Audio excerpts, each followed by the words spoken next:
Welcome back, Dynasty lovers, to another episode of the Dynasty Interview Fantasy Football Podcast. I'm your host, Joseph Adrian, with my co-host, Scott Martin. Here we go. So, wide receiver episode number 3. And Skyy and I have sort of reviewed some things prior to starting this episode, and I think we're going to differ the most on this episode on some players than we have by far on all our draft content for the 2022 draft class here. But it's going to be interesting to talk about them. And we're also interested to hear your thoughts as well. And you can tell me I'm right and Scotty's wrong. So that's obvious what you should do, since I'm the most. Now, I will admit, I was a little too harsh on Chad White. Chad. I was a little harsh, so he gained a few points when I went back and reviewed the tape again, but I still stand by him not being so great. Just not the worst in the class. This guy is definitely, I stick by my grade. Yeah, we'll get into it, but on this show we have George Pickens out of Georgia, Alec Pierce out of Cincinnati, Makai Polk out of Mississippi State, Charleston Rambo out of Miami, Reggie Roberson Jr. out of SMU, Wan'Dale Robinson out of Kentucky, and we finish it off with Justin Ross out of Clemson. But first up, George Pickens. Very tough to scout. Did not have much in 2021 coming off an ACL tear, but he's 6'3", 195 pounds. Pretty small hands for a 6'3" guy at 8 3/4 inches.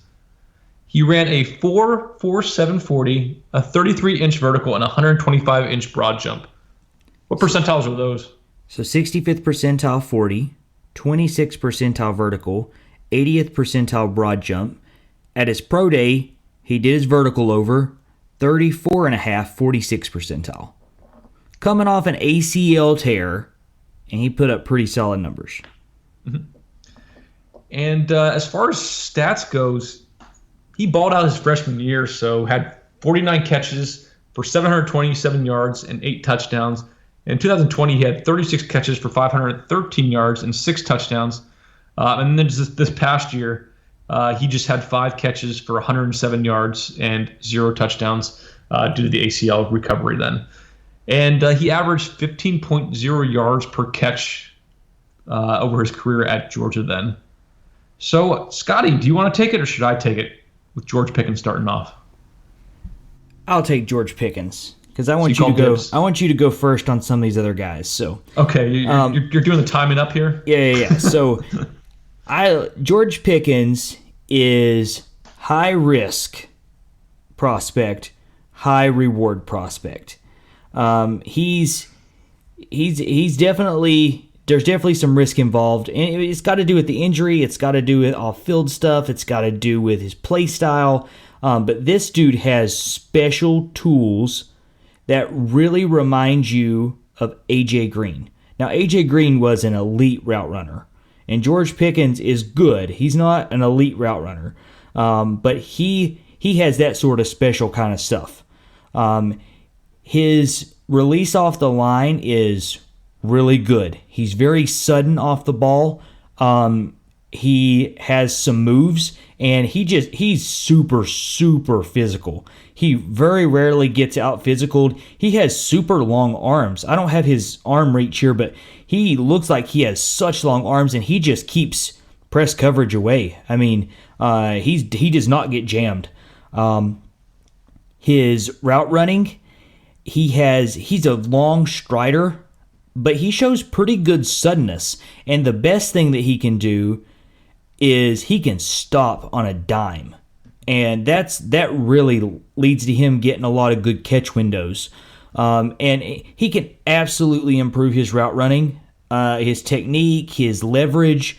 Because for a bigger guy, you really got to tone those things in. And he can learn that.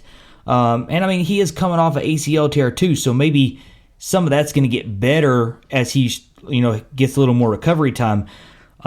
His hands are super solid. I did not expect him to have 8 3/4 hands. He has 2 career drops on 139 targets. Those small hands don't matter. No, nope, not at all.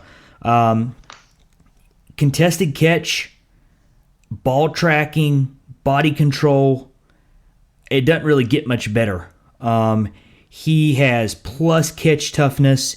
He has a huge catch radius, super long arms, can go up and get it with anybody.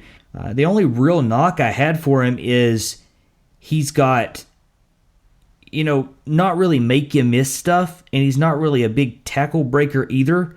So he's not a big time run after the catch, but a lot of it's just got to do with he's just going to go out, jump you, and he's going to get these deep balls. So that's kind of more his game. And he's going to beat you sort of underneath at times. But he's got really good. I did not expect him to run 4.47 coming off an ACL. I was very impressed with that. And he's got, that build-up speed is excellent. I'm really excited about George Pickens. I don't want to be the first one to swing and try to get him early, but I feel like his ceiling could potentially be the top receiver in this class 3 years from now. So I like George Pickens quite a bit. Yeah, I agree with pretty much everything you said there. He's just a high ceiling, possibly a very low floor. Big bust like Dolly Parton is a potential. We're talking N'Keal Harry type bust, and he's going to be an early probably a second day draft pick, I'm guessing, based on the buzz coming out. And he could even slide back into the first, depending on the right teams there. But you do worry about that off the field stuff. You do worry about the injury history. His physicality is not the greatest then too, but boy, his hands are special. His contested catch is the best in the class here. His body control is wonderful, and then his ball tracking is absolutely amazing then. And he's very smooth. He's a glider, very natural athlete. There's a lot of things to like about George Pickens going forward. And I think we both sort of came up with a similar comp. He's almost like an A.J. Green, another stud out of Georgia. A.J. Green re-upped with Arizona here recently. Maybe he can go to Arizona, learn A.J. Green, learn how to do it at that stage, so that's that type of frame then. Fellow Georgia boy. But, yeah, like I said, he's a very intriguing prospect. Will I feel great drafting him in the top 7 picks of my rookie draft? Probably not. I would be ecstatic to get him at the back end of the first round or that early second round. So it'd be interesting to see where he ultimately goes in the NFL draft and where you can sort of sneak him into there as far as a rookie pick going forward. But definitely an intriguing dynasty prospect at the wide receiver position. So next up, Alec Pierce, Cincinnati. One of the guys that made Desmond Ridder look serviceable and could make him a first-round pick. If you missed our quarterback episodes, we're not fans of Desmond Ridder, and you should avoid him like the plague in Superflex leagues. But Alec Pierce is 6'3", 211, 9-inch hands, ran a 4.41 40, a 40.5-inch vertical, 129-inch broad jump, and a 7.13 three-cone drill. Pretty special numbers. What percentiles are those? 85th percentile 40, 95th percentile vertical, 91st percentile broad jump, 19th percentile three-cone. And as far as production, had a decent 2019, little decrease in 2020, but he only played 6 games. And then in 2021, he had 52 catches, 884 yards, and 8 touchdowns. So I guess you start off with Pickens. I'll take the lead here on Alec Pierce. So I actually liked Alec Pierce. Do I love him? Not necessarily, but definitely an interesting prospect, definitely on my board. I think he has very good top-end speed then. He can beat people deep then. With his contested catch, he's going to win more than he loses but still has areas to improve on that. Then I think overall his hands are pretty good. He had a 7.1% drop rate in college there, or in 2021, that is. And as far as his route running, he does have issues with press. He does have issues with a slower first step. But ultimately, I think he has pretty crisp routes, and he can get a decent separation. And he's able to find the holes in the zone on a sort of zone coverage when it's not man-to-man. Then I think the route tree was somewhat limited. He's more of used as a deep threat for the Cincinnati offense and did some more basic underneath routes then. But definitely things to work with there.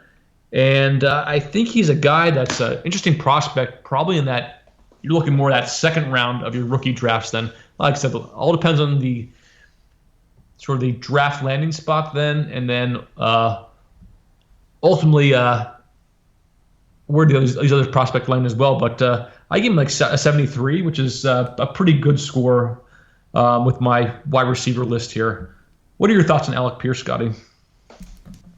So what position do you think he plays at the next level? Well, I think he's an outside wide receiver. He's not a true number one, but I think he can be a very nice complementary piece. Do you think he can play outside? He can't get off press. He has no speed. Well, he has speed.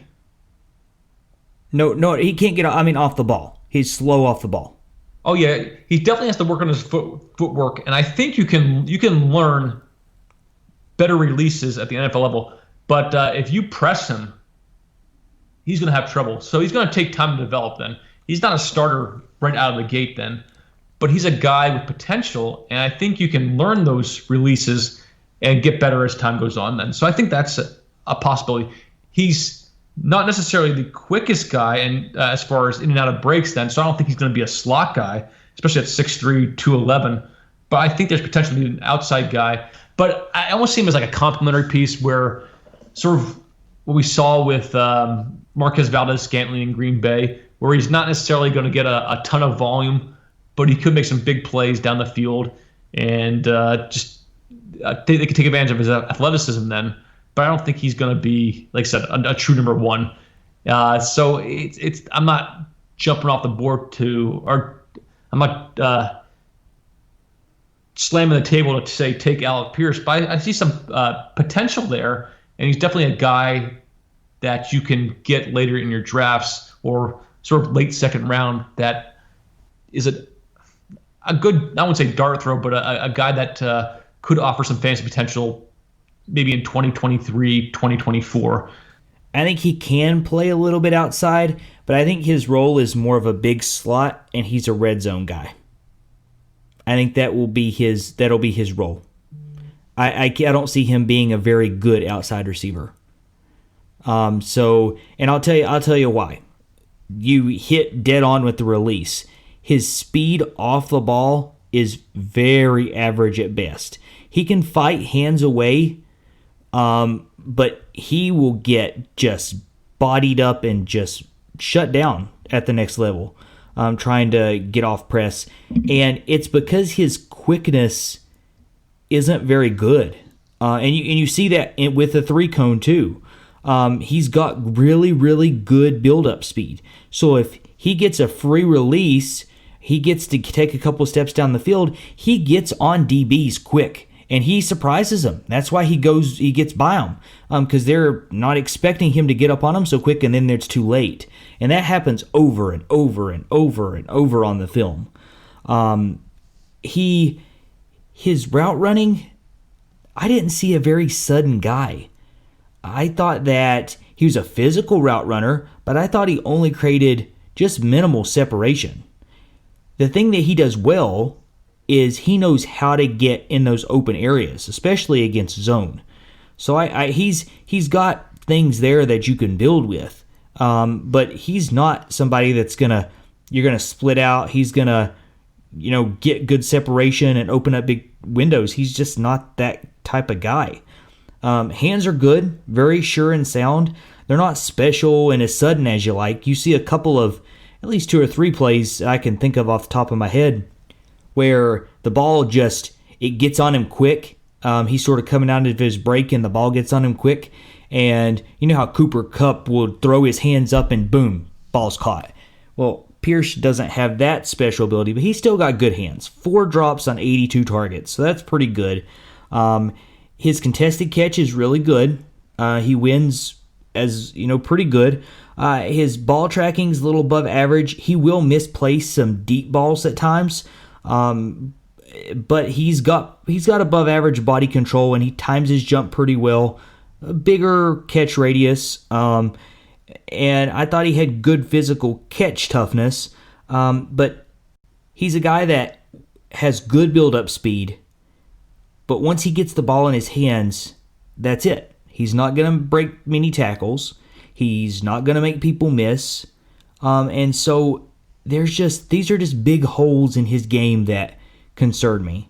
I think he's a fine prospect. I think he's a locked-in, probably second-round pick. But my score for him was not very good, and I'm not very excited. I won't be drafting Alec Pierce, I'm pretty sure. Yeah, and based on what you're saying, I think my comp for him is very similar to all those points then. So like I said, I think he's a complimentary receiver, not a true number one. He's MVS. Yeah, but that's MVS is fast. Alec Pierce this guy's fast. He's 4.41. He's got pretty good. Really he had good a speed. lot of great speed. Well, he had a lot of long touchdowns, long passes. Then has that build up speed. Then and take the top of the defense, and that's what he is. He's a vertical route kind of guy. That's Alec Pierce. So another guy we differ on, not the main one. The main guy we differ on, and like I said, let everybody know, or let me know, all the listeners out there, that I'm right. And our guy here is Makai Polk. Makai Polk out of Mississippi State. Actually spent his first couple years in California then with the Golden Bears. He's 6'3", 195, 9.5-inch hands, ran a 4.59 40, a 31-inch vertical, and a 119-inch broad jump. So 21st percentile 40, 11th percentile vertical, 39th percentile broad jump. He tried again at his pro day to run his 40, 15th percentile at 4.61. And then as far as production, very minimal production at California, but in 2021, definitely balled out. Had 105 catches, 1,046 yards, and 9 touchdowns. Averaged 10.8 yards per catch in his career then. It's important to note that him balling out in 2021 was in the Mike Leach air raid offense, so got a lot of production that way, and that's why a lot of his sort of yards per catch was on the lower side compared to a lot of these other prospects then. That's why the better analyst of the two of us would call him all volume and no show, because that's what he is. So I think Skyy just told everybody what sides of the fence we're on. I'm on the grass is greener side. Scotty's on the grass is dead side of the fence. So, do you want me to start or do you want to go? I'll go. I won't be so harsh because I'm going to say what I see, but not try to kill him. So I'm just going to take him straight down the top. His release off the ball is average at best. His speed he's not fast off the ball. He's not fast at anything. But he can be jammed so easily. He's 6'3", 195, so he's a thin dude. But he just does not have, he's not very physical at all. So I felt he was easily jammed and can be easily jammed. As a route runner, doesn't create a lot of separation. He's not super crisp. He does settle into zones, against zone pretty well. But overall, I thought he was not a very good route runner, and I didn't see a good wide variety of routes. I know that some of that is because during the air raid, but he didn't really show that at California either. He's just not a good receiver. His hands are good. He's got above average, pretty natural hands, only 6 drops on 139 targets. So good there. He's pretty good with contested catches, 44%. And he does a pretty good job on jump balls. He doesn't catch the ball in traffic he doesn't compete as hard in traffic as I would like for him to, especially since I don't think he has any chance of being a field stretcher, so he needs to really operate well underneath and in the intermediate, and I just don't see him showing me that. But he throwing the ball down the field, he can jump up and make some nice catches. He adjusts to balls that are away from his body pretty good. So good body control, good ball tracking. But the big knock is the guy has no speed, and it shows up on tape every play. And he has, sometimes he'll make a few people miss, but he's definitely not elusive. And when you only have 3.2 yards after catch in an air raid system, when they're getting you the ball on a lot of these quick throws, that says a lot about what kind of dynamic athlete you are. You mix that with his athletic testing, and all you see is just somebody who is inflated by the air raid system that's not going to be successful at the next level. So I'm really interested to hear what you saw different. Because I watched a lot of Makai Polk film, because, man, I've been hearing people talking him up big time. I didn't see it. Yeah, so from my standpoint, I see actually a very solid receiver. I understand that the air raid offense is going to inflate your numbers. And Sky's talking like this is like a negative thing. He's a big Zappy fan whose numbers were extremely inflated. But Makai Polk, I agree, he's not the fastest guy on the field by any means then. He's not necessarily the quickest guy, but I think he does have very good agility, getting from place to place then, and he takes advantage of that. As far as the things that I love about him is, one, he has very nice speed variations in his routes then. So I was watching the NBA playoffs today, and watching Luka. Luka's not the best athlete on the floor. He's not the quickest athlete, not the strongest athlete, but he plays with very good speed variations that just throw guys off. And I see that also in Makai Polk then. And I think he gets easily open, and he finds that hole very nicely in there, and he sets up his defenders very well. And I think that showed out very well in this air raid offense then. And the 5.4% drop rate, he has very good hands then. I think he goes over the middle just fine then. I don't think he's afraid to go over the middle. He makes catches over the middle, gets hit in traffic, holds onto the ball. I think he has very good tracking. And then the best thing that by far for this guy is his body control.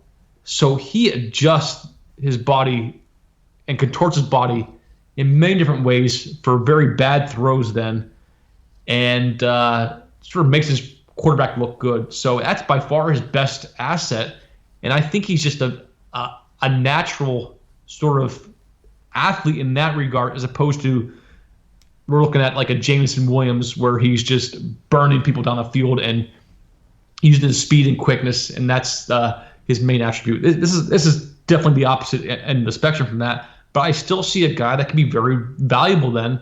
And I know I was a big David Bell fan as well then too, and I use the examples of Landry and Keenan Allen not being the fastest guys, but they're just savvy football players. And I'm not saying I like David Bell better than Polk. I'm almost saying that Makai Polk is like a David Bell light.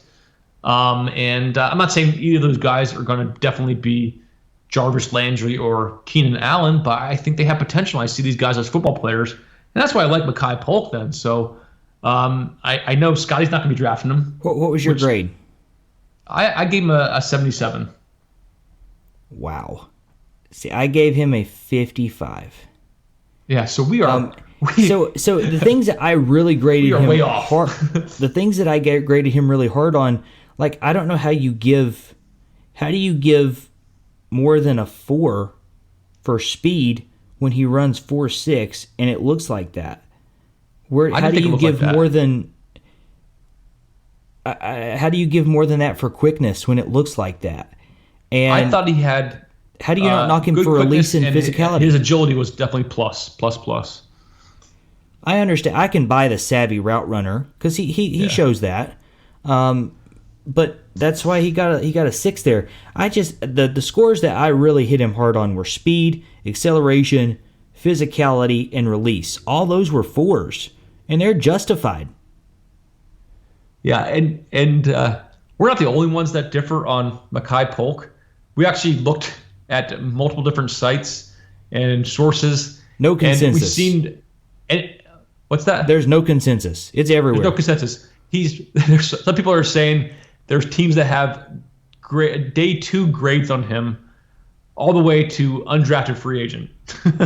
Somebody draft. I mean, I don't know if the guy's going to go undrafted. He could be one of those somebody falls in love with at the end of the draft. They like his character or something. Draft him the 7th round. I don't know, but hey, if this guy is a day 2 pick, I'll eat crow. We'll evaluate the landing spot, and we'll adjust. Personally, I don't think he's necessarily a day 2 pick. I see him more that 4th, maybe 5th round type guy in the NFL draft. And if he gets drafted in the 4th, 5th round, I'll bump his 4s up to 5s. We'll move him up to 60. So I'm looking to get this guy at a value later in my rookie drafts, just because I like him. So he's one of my guys that I like that other people may not necessarily see high value in, but definitely a guy I'm keeping on my board, keeping a close eye on then, and sneak him onto my teams. And he's probably going to sit in the practice squad for a year or two because he really had 1 year of production. He's going to take some refining in the NFL, but I see a guy that can turn into something after a couple years. Man, here's my advice: if you're sitting in the 5th round and this guy's on the board, trade that pick. Just trade it to me. No, just trade the pick and let him go. Yeah, but if he's in the 5th round, you're taking him. Yeah, he's a football player. I like him, but Scotty differs, and hopefully we can see Scotty eat crow. But let's move on to the next guy. A guy with a pretty awesome name, Charleston Rambo. He's got the best name. No, I like Doubs. Romeo Doubs, best name of this class. But Doubs is the best. This Rambo dude, I like. Anybody that's named Rambo has to be pretty cool, Yep. John J. Rambo.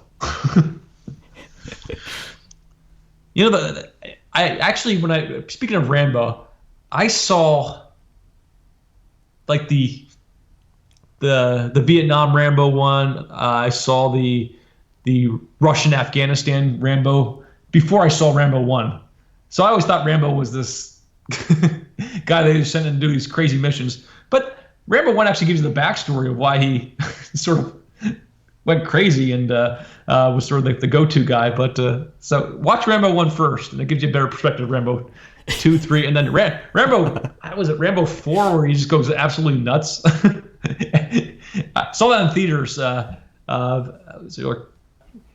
He's sitting in the vehicle and he takes the machine gun and just blows the guy's head off right in the driver's seat. Listen, all this tangential Rambo stuff. I'm a huge Rambo fan. It's one of my favorite movie series. But the only way to tie this in is to say Charleston Rambo is that physical. I like that characteristic about him. But yeah, Rambo, John J. Rambo, cool name. Charleston Rambo, by default, is going to have a cool name. So originally at Oklahoma, then transferred to Miami this past year. 6'1", 177, so a thin guy, 9 3/4 inch hands. And that 177, definitely not John J. Rambo. He's more Rambo 1. not Rambo 5, where he's absolutely huge and all roided up, Sylvester Stallone. But moving on, Scotty says he can't go on tangents anymore. 40 time, 4.57. Vertical, 33.5 inches. Broad jump, 118 inches. So 26th percentile 40, 35th percentile vertical, 32nd percentile broad jump, and no more testing at his pro day. Yeah, definitely Rambo 1. Definitely Rambo 1. This train has went off the tracks. Yeah, Treylon Burks, he's Rambo 5. Actually, he's sort of soft. Who's Rambo 5? DK Metcalf's Rambo 5. Yeah, definitely. But as far as production, limited production in his first 3 years at Oklahoma. Definitely balled out in 2021. 79 catches, 1,172 yards, and 7 touchdowns. Averaged 15.2 yards per catch. Scotty, tell us about Charleston John J. Rambo. So he's got some plus skills, and he's got some skills that are very meh. His release is very average speed off the ball, not super sudden off the ball. He's physical, but he's small, and physical corners like you saw against Alabama will eat him up, at least right now. If you're not in the ACC, he struggled. I don't understand. I can't remember the team. There was one team they played. If I was the defensive back coach, I would be very fortunate to have had a job the next day, because literally the only route Charleston Rambo ran the entire first half was a stinking hitch, and he had 10-yard cushion every time. He's not even fast. He can't even beat you deep. I don't know what that defensive back was doing. He just let him catch hitch after hitch after hitch. It was embarrassing. But anyway, Charleston Rambo runs a good hitch. That's about it. He's got that good sort of, he breaks off his routes and stops pretty quick, but he doesn't have good route suddenness, and his route sharpness is just okay. He's a smooth route runner that runs with good leverage, not a sharp route runner. So his route running is kind of what you're talking about with Makai Polk, but he's a lot better route runner than Makai Polk. Hands are real good. 4 drops on 119 targets. Now, he has had a lot of drop problems in the past. I didn't knock him because he had a good year this year, but he's had problems in the past. He's a winner at contested catches, though. He's, has good physical catch toughness. He's a 52% win rate last year, really good, and he tracks the ball really well.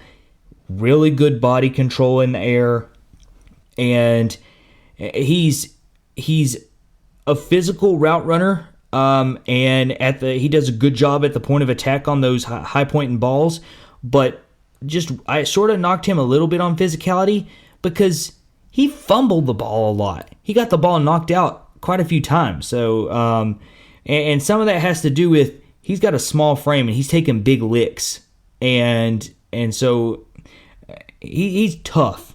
He's tough, but maybe not as physical as you'd like. And routinely breaks the first tackle, but he's not really a make-you-miss guy that's gonna, pile up a bunch of yak yardage. And that 4.57 speed, that's what shows up on tape. He's not threatening anybody deep. He's not going to have that quickness or suddenness that's going to spring him open. He's a very average prospect that in a good landing spot could be a good depth piece on your bench. Yeah, I come with similar aspects of what you said here with Charleston Rambo. I didn't find anything that's really great. He's okay at most stuff. Like I said, the strong hands this year were much a bigger improvement over his time in Oklahoma. Then he has decent ball tracking. Contested catch is good in traffic, but he doesn't offer much sort of high point in the ball or in the air. And route running is okay, not great separation then. The things I really knock him all on are physicality. I didn't see much in that regard, so I have a low score for that. And like I said, I saw him got eaten up by Florida State corners and and Alabama corners. Yeah, if you primarily watch those two games, you're going to come away saying he is not physical, because he got manhandled. Those are the games that I saw. Yeah, the other games against this poor ACC competition, he's a little bit better. Yeah, so I think it probably his grade is lower, just because I'm mainly basing it off those few games then. Yeah, I didn't see a guy that's going to be able to handle NFL corners very easily. So I do worry about that. And I think if one guy's going to do it and they see the success they had with this, every guy's going to do it. And that's just going to be a nightmare for him in the NFL. I almost think he has to play slot if he has that difficulty with these more physical corners. But he doesn't really have the agility, doesn't really have the quickness to succeed there. So I'm not a big fan of Charleston Rambo. No, going to be tough. Like I said, he's more Rambo 1. Yeah, Rambo 1. He's not Rambo. What's Rambo 3? Is that Afghanistan where he has the M60 and he's belt-fed machine gun and is just going crazy?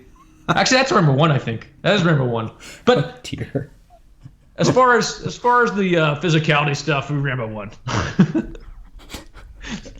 Okay, enough Rambo talk. Let's talk about somebody worthwhile. I got to go back and watch the Rambos. It's been a while. Rambo marathon after the draft? Yeah, let's do it. That'll be our film study? Okay. Yep. Moving on. Reggie Roberson Jr. out of SMU. Originally at WVU, Mountaineer, Mountain Mama. 5'11", 192, 9.5-inch hands. Did not run a 40 at the combine. Only had a 29-inch vertical. Only had a 114-inch broad jump at the combine. What are those, like less than 10%? So 3rd percentile vertical, 10th percentile broad jump. Pro day, he ran a 4.42 40, 83rd percentile, and put up 13 reps on the bench, 42nd percentile. Did he redo that vertical and that broad? Nope. Yeah, because I know when we were scouting, was it Buscelli? Yep, last year. The quarterback from SMU.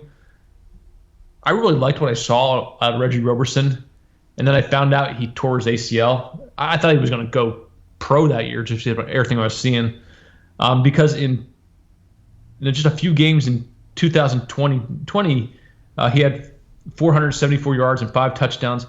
But in 2018, 2019, he had 800 yards each year, 6 touchdowns. And then in 2021, his production, he only had 51 touchdowns. Ooh, 51 touchdowns would be awesome. But he had 51 catches for 625 yards and only 6 touchdowns. In the past, he was a very explosive guy, averaging 15.7 yards per catch through his college career. And I think he didn't look at the same guy in 2021 compared to the previous years. He was susceptible to jamming, limited route tree, hands weren't as good, 9.1% drop rate, contested catch. I don't think he ever had much contested catch, being 5'9", but his main asset, which was speed in 2020 and the years before, he looked a lot slower in 2021. It's good he ran a 4.42. Yeah, he looked a lot slower, but he was still almost the best athlete on the field, even though he was out there running with a gimp. Yeah, and then I don't think his acceleration and his quick feet and juking ability that you saw, in particular, the game versus in 2020. Go and watch the SMU versus Memphis game, and in that game he had 5 catches, and get this, for 243 yards. So that's 48 yards per 0.6 yards per catch. So that shows how explosive an athlete this guy is. And I'm always going to have that in the back of my mind with this explosiveness that he has as a guy I'm targeting in that 5th round, because I think he's not going to get drafted very high, but he has an ability that few guys possess. And I think he's a great flyer. I think he's a great dart throw. He's a true dart throw. in the late rounds. And you can even I'm guessing with his lackluster 2021, he may even be undrafted in your rookie drafts. And you can pick him off the waiver wire. But like I said, I didn't give him a high score because I sort of based a lot on this 2021 film. We have more of that than 2020. But I liked what I saw in 2020. He's a guy that stood out for me when I was watching another player, which is always a good sign. But keep your eye on Reggie Roberson. Keep him on your draft boards. And like I said, very good dart throw in the 5th round. So I understand what you're saying. He did lose some. Looks like he lost some speed. Looks like he more importantly lost some of that quick cutting, elusiveness, that acceleration. But they're still really good. If you get what he is right now, he could still be okay. But he tore his ACL like literally a year ago. And it's not, most people do not bounce back like immediately. They're not, especially these superstar, top tier, super quick, fast players. A lot of times they don't get that high level of, ability back immediately. Look at Saquon. We're hoping he bounces back. But I think Roberson is going to look a lot better this time next year.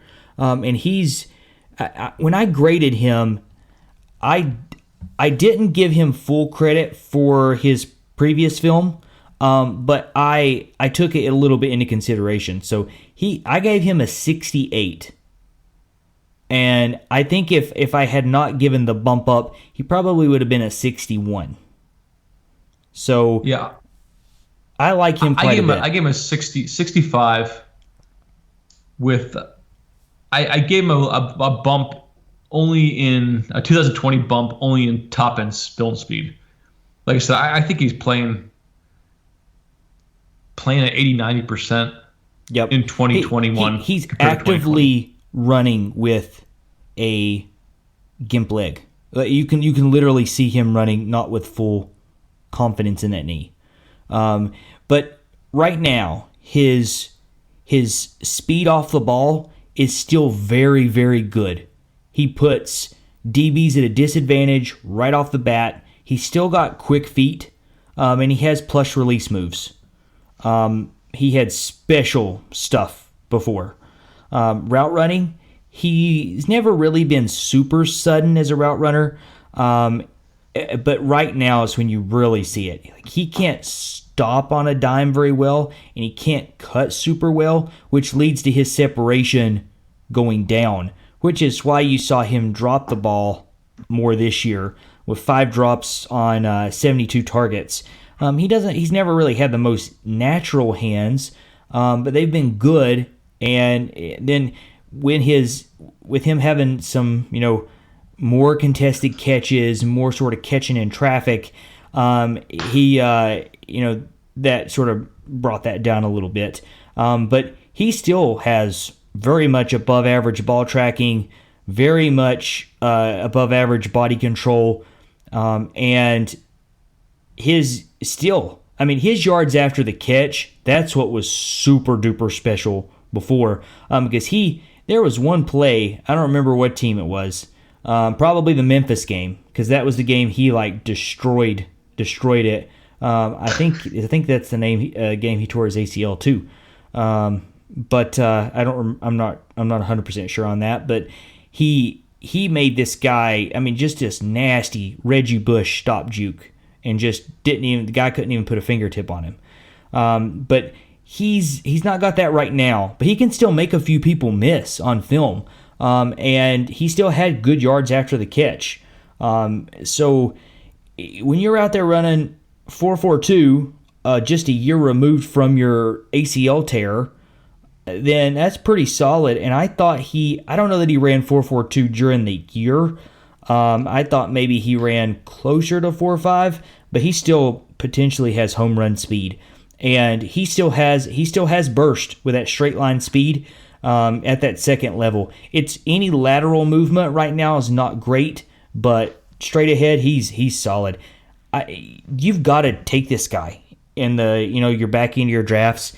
just the potential upside is wonderful.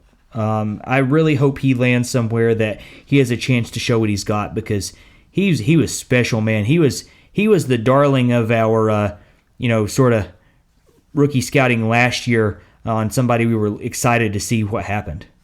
Yeah, and I think we both like him better than his counterpart at SMU, Danny Gray. Oh, absolutely. And no question. Danny Gray's getting a lot more buzz, at least as far as the draft syndicates then, but I think from film-wise, we're bigger Roberson fans. So we will see, as always. Next up, Wan'Dale Robinson, Kentucky. Spent his first 2 years at Nebraska. So small guy, 5'8", 178, 9-inch hands. Ran a 4.44 40, a 34.5-inch vertical, and a 118-inch broad jump. So 75th percentile 40, 46th percentile vertical, 32nd percentile broad jump.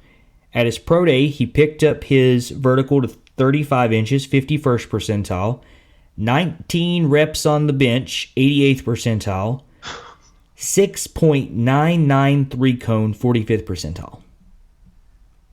Yeah, so a very good athlete. And like I said, his first 2 years at Nebraska was used a lot in the rushing game then. But he had each year at Nebraska probably had about 450 yards receiving and another 200 to 300 yards rushing each year. And then at Kentucky, he had this past year had 104 catches, 1,334 yards, 7 touchdowns, averaged 11.5 yards per reception through his college career. And then at Kentucky this year, he had another 111 yards on the ground for 15.9 yards per carry then. So when you see Wan'Dale Robinson, you can't help but think of Calvin Austin III, which was our first prospect we scouted in this rookie class then. Both are very explosive athletes. I think Calvin Austin gets the edge as far as the more explosive athlete, but Wan'Dale Robinson gets the more complete receiver tag, that's for sure. Receiver tag? Well, no, he gets the more complete, wide receiver. Oh no, I agree with you. I agree with the first team. I think they should go play receiver tag and see who wins. Get them on the playground, man. You get them on the jungle gym. Yeah, they'd be top. I mean, if you were picking the most elusive players in this draft, they'd go 1-2. But I would pay to see tag at like a large jungle gym. That'd be awesome. Dude, you need less coffee. No, I am coffee free right now. I'm actually more tired than anything. But yeah, Wan'Dale Robinson. But he's super quick, very fast.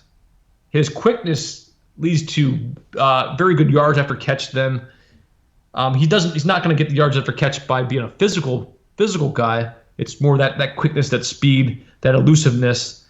His hands were very good then. I think he was ultimately limited by his catch radius. It's not what you're going to see with a George Pickens with his long, the 6'3" frame then. At the 5'8", it does limit your ability from that. But as far as balls in the zone, he's pretty reliable from that standpoint. Very natural catcher then. And then I thought he was a very good route runner. I thought he had very quick feet on the release. He was protected a lot in the slot, so you didn't see him much as far as jamming. But as far as his just separation, his acceleration, he was able to pull away from guys very easily then to create that separation. So I think he's going to be an elite slot receiver then. And I think the difference between him and we talked about him and Calvin Austin is Calvin Austin's definitely has that higher, better twitch sort of athletic ability. But I think Wan'Dale Robinson offers that rushing ability as well then too. And I think his comp is the way the Bills used Isaiah McKenzie these past few years. That's the way Wan'Dale Robinson was used at Kentucky. Obviously, the volume was a lot more at Kentucky than Isaiah McKenzie with the Bills. But very similar players as far as the usage with that rushing and then also that receiving complement as well. As we've said before, the landing spot opportunity for these guys is more narrow. So that's what makes them tough to draft higher. But Wan'Dale Robinson is electric. Now, Calvin Austin is blistering fast, blistering quick feet. So he's a little bit better athlete all around, for sure. But Wan'Dale Robinson has a better catch radius and is a little bit more complete as a receiver. Plus, he's very, very fast. This guy reminds me of what the Giants thought they got in Kadarius Toney. And I'm not saying Wan'Dale Robinson's going to go in the first round. Kadarius Toney shouldn't have went in the first round either.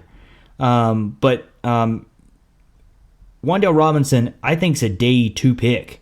I think someone's going to take him, and he's going to have a nice little landing spot.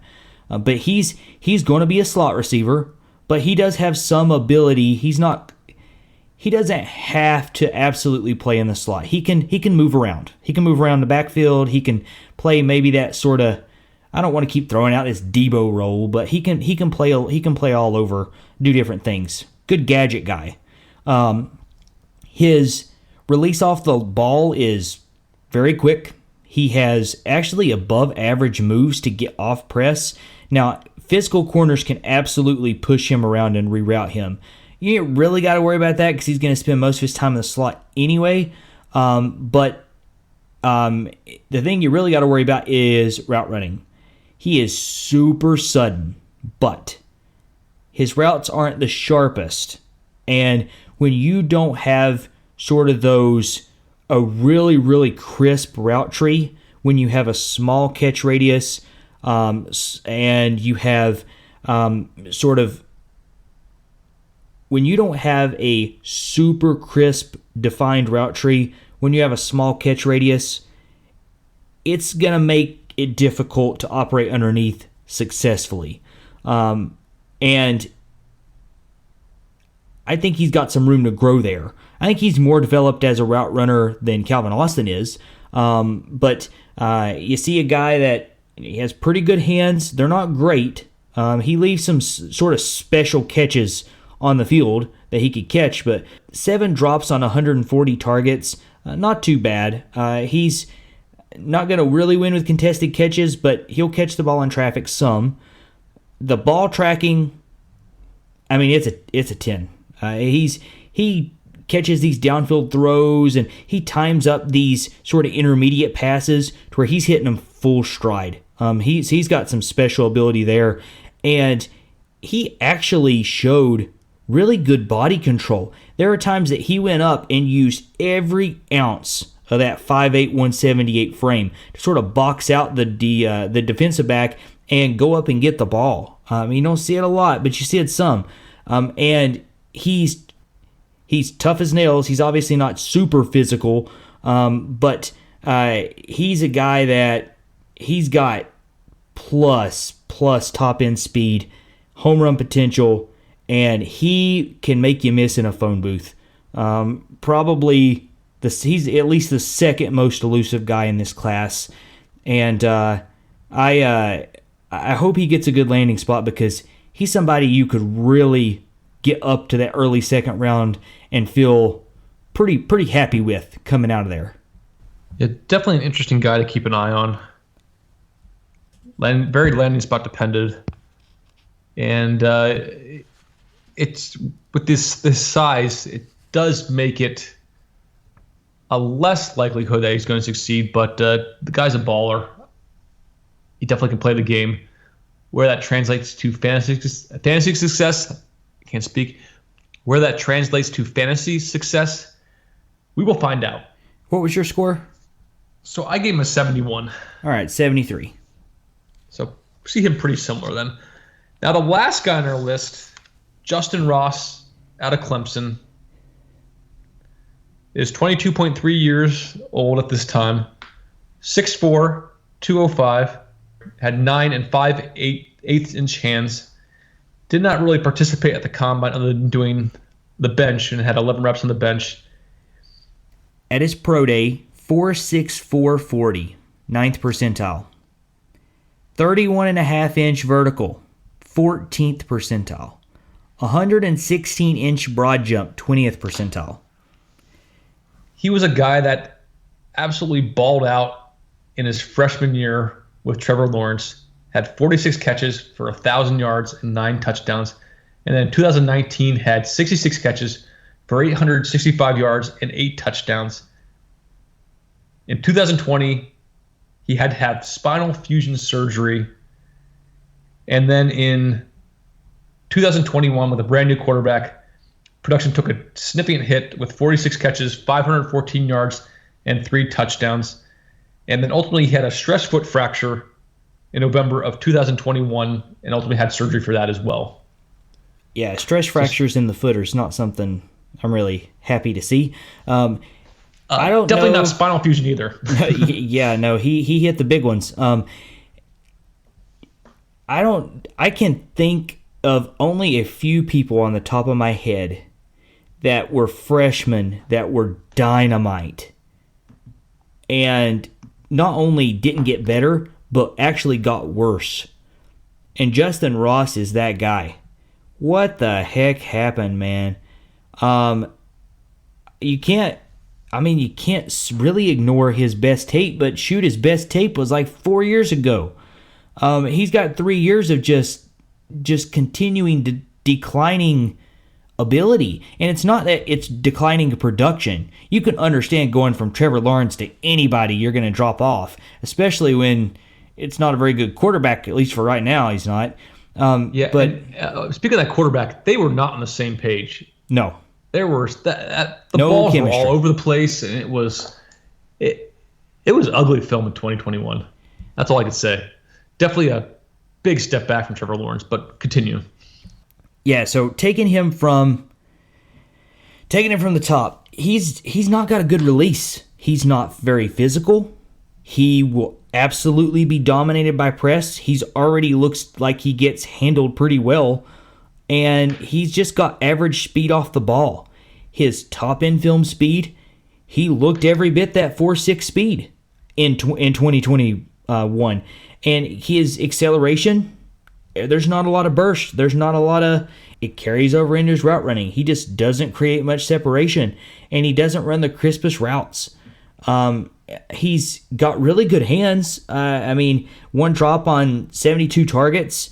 Now, in years past, he had a lot more drops, so you got to keep that in mind, but at least that part was good. And he's a 50-50 guy on contested catches, and he's got some good ball skills. Like he's got an above average catch radius. He can still go up and get it. He can definitely dig balls out of the dirt. You saw a lot of those from those horrible throws in 2021. So it's good there, but not a very physical receiver. He gets pushed around on routes, and he's not going to offer you anything after the catch. He doesn't make many people miss. He doesn't break tackles, and he doesn't have the speed or acceleration to get past that first level. They literally had to run screens just to get the ball into his hands, and he just didn't do much with it. I don't know that this guy's draftable, and he is a huge name. If this guy was the receiver he was as a freshman, he'd be an early second-round pick for me. He'd probably be an early second-round pick in the NFL draft. But the truth of it is, I don't know if this guy's going to get drafted. And just on name alone, I'd probably take a late flyer on him or a waiver. But I don't really want to put any draft capital in this guy. I'm shocked. Yeah, big name guy, a lot of red flags. I don't like any guy that has to have spinal surgery of any sort. Then that's I think NFL teams are like that too. They don't like to deal with that uncertainty, and even though they could draft him in the 7th round, I think a lot of teams will shy away from that. And then his pro day wasn't the greatest. 4.64 is not the end of the world. Then, it's 9th percentile. It's pretty bad. Yeah. It's not the end of the world. We've seen guys that do high production with that as well. And I did my film study was a combination of his early stuff and then this year. And like I said, this 2021 it wasn't pretty then. I think his best asset is sort of the down the field stuff. Then he tracks the ball well. He has good body control. He has good contested catch. He has very strong hands. Then actually only had a 2.1% career drop rate then. But I agree with you. His sort of limited separation. His release is not the greatest then. And he's not a big yak kind of guy. He has okay. I thought his film speed was okay, but that was more that long speed. That short area quickness is not his game. So I had him marked down as more of a down the field wide receiver, sort of on deeper routes, and I think I still have him at that, but. It's going to take a lot for him to be successful. And like I said, his medical history is going to be a big deterrence for NFL teams. And like it could affect him being drafted at all then. I agree with you that he's a big name. Wouldn't be bad to have a flyer or sort of keep him on your practice squad for a couple years and see what happens then. Because when he was a freshman, people were saying he was better than T. Higgins. And we all saw where T. Higgins at. T. Higgins was the first pick of the second round there was a 2000 NFL draft or 2020 NFL draft. But I think the quarterback play this year definitely hurt him. And I still think he's a better, more similar to that player in 2019 as opposed to the player we saw in 2021. But it's sad. It's sad the way it went then. Like I said, you don't wish any guy would have this spinal fusion, but like I said, that may sink his draft stock and sink his NFL career then. But as always, we will see. I'm hoping a lot of that lack of suddenness, not great crisp routes, doesn't have the top end speed, is all got to play some part in the foot. Again, I don't really know the extent of it. If you're talking Liz Frank injury, you're talking. It just depends on what's happened. There's so many injuries you could have in your foot that this can involve, and sometimes guys just don't recover from that. And maybe that's what maybe that's what we're seeing. But all that being said, he's a big name. I don't mind you taking a flyer on him. Definitely don't be drafting him high. That's not ideal. But as always, check out the website, thedynastyinterview.com. Hit us up on Twitter at the DYN Interview. Subscribe to our YouTube channel, The Dynasty Interview, and tell us what you think of these guys. Be happy to hear your thoughts. But this is Joseph Adrian signing off. And this is Scott Martin, and you just listened to the Dynasty Interview Fantasy Football Podcast.